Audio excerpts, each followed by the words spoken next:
आज की क्लास में हम लोग बात करेंगे properties of gases. Properties of gases में हमें फाइंड आउट करना है work done by the isothermal process. Work done by the isothermal process. Isothermal process में वर्क डन का वैल्यू कितना आएगा ये हमें निकालना है। तो वर्क डन प्रोसेस है, इसका मतलब यानी आपका आइसोथर्मल प्रोसेस में पीवी इक्वल टू कांस्टेंट होता है। पीवी इक्वल टू कांस्टेंट है किसके लिए? आइसोथर्मल के लिए। आइसोथर्मल के लिए हमारा है। और अगर आइसोथर्मल प्रोसेस है तो यहाँ पे टेम्परेचर आपका क्या होता है? कांस्टेंट होता है। पिछले क्लास में हमने पढ़ा था टेम्परेचर कांस्टेंट होता है। और ये दो पॉइंट के लिए क्या होता है? T1 equal to T2। T1 equal to T2। Work done में स्टैटिक्स में हमने पढ़ा है W work done equal to integration 1 से 2 तक PdV। हमने ये पिछले क्लास में पढ़ चुके हैं कि work done equal to PdV होता है। अब ये बात करें यहाँ पे हमारा है P का वैल्यू निकाल लेंगे, यानी P इक्वल टू क्या हो जाएगा? C upon D। यहाँ वर्क डन इक्वल टू हो जाएगा यानी 1 से 2 एज इट इज, और P का वैल्यू हो जाएगा C/V इंटू DV। ये आपका DV है। अब इसमें C कांस्टेंट है, work done equal to C constant है तो C बाहर आ जाएगा 1 से 2 तक 1/B DV। 1/B DV आपका आ गया।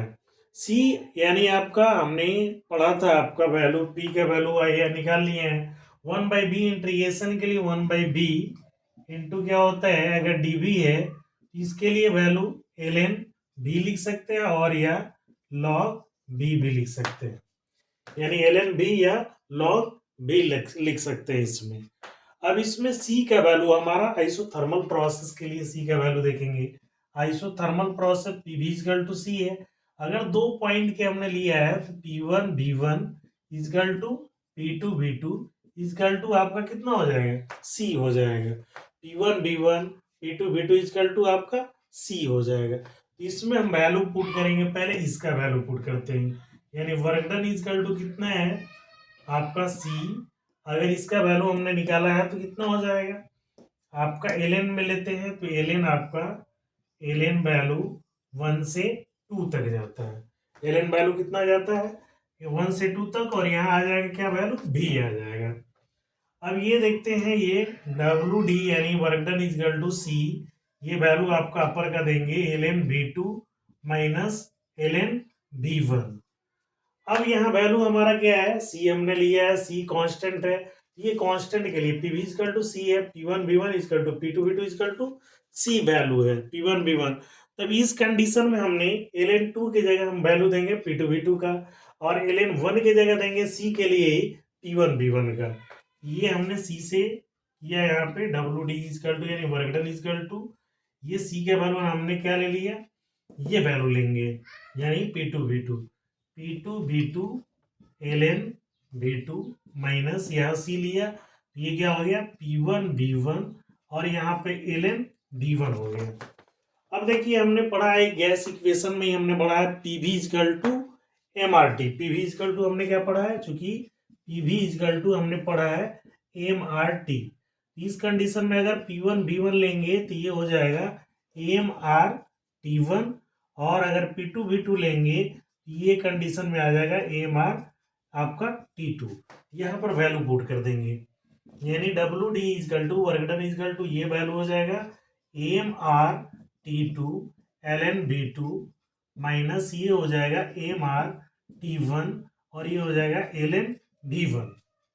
अब यहाँ पे हमने ये आइसोथर्मल प्रोसेस है तो टेम्परेचर हमारा दोनों कांस्टेंट रहता है। टेम्परेचर कहने का मतलब है TC इक्वल टू कांस्टेंट है, इसका मतलब T1 equal to T2 equal to आपका वैल्यू क्या होगा? C होगा। तो इस कंडीशन में हमें देखना है। अब यहाँ पर देखिए अगर वैल्यू हम दोनों में से कोई एक लेंगे तो यहाँ कंडीशन हमारा क्या हो जाएगा?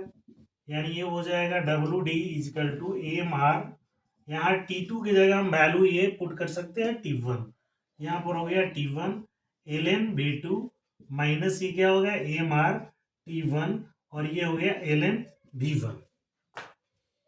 ओके, यहां तक आई थिंक आपको समझ में ये बातें आ गई होगी। यानी वर्क डन इजकल टू हम लिख सकते हैं एम आर टी वन आपका क्या हो जाएगा, कॉमन हो जाएगा, बचा क्या L N B two minus L N B one. ठीक है, लॉग में हमने पढ़ा है कि अगर हमारा L N M minus L N N आता है तो इस कंडीशन में हम लिखते हैं इसको L N M upon N लिखते हैं। तो इसके लिए हम क्या करेंगे, डब्ल्यू डी इजकल टू क्या होगा एम आर टी वन, ये हो जाएगा L N B two upon B one. यहाँ टी वन है वैल्यू, तो ये हमारा कितना हो जाएगा M R T one L N B two upon B one. यही हमारा आइसोथर्मल प्रोसेस में वर्क डन इजकल टू होता है M R T one L N B two upon B one. ये आइसोथर्मल प्रोसेस में ये वैल्यू हम find out कर सकते हैं। ये क्वेश्चन रहता है ये आइसोथर्मल प्रोसेस में वर्क डन का फॉर्मूला क्या होता है। तो हमने ये ब्रीफ कर दिया है, न्यूमेरिकल फाइंड आउट आपको कर दिया है। Work done equal to M R T one into L N B two upon B two होगा। तो कभी कभी ये लॉन्ग सवाल में भी पूछा जाता है कि वर्क डन का ये फॉर्मूला प्रूफ करें, तो हम इजीली ये प्रूफ कर सकते हैं। धन्यवाद।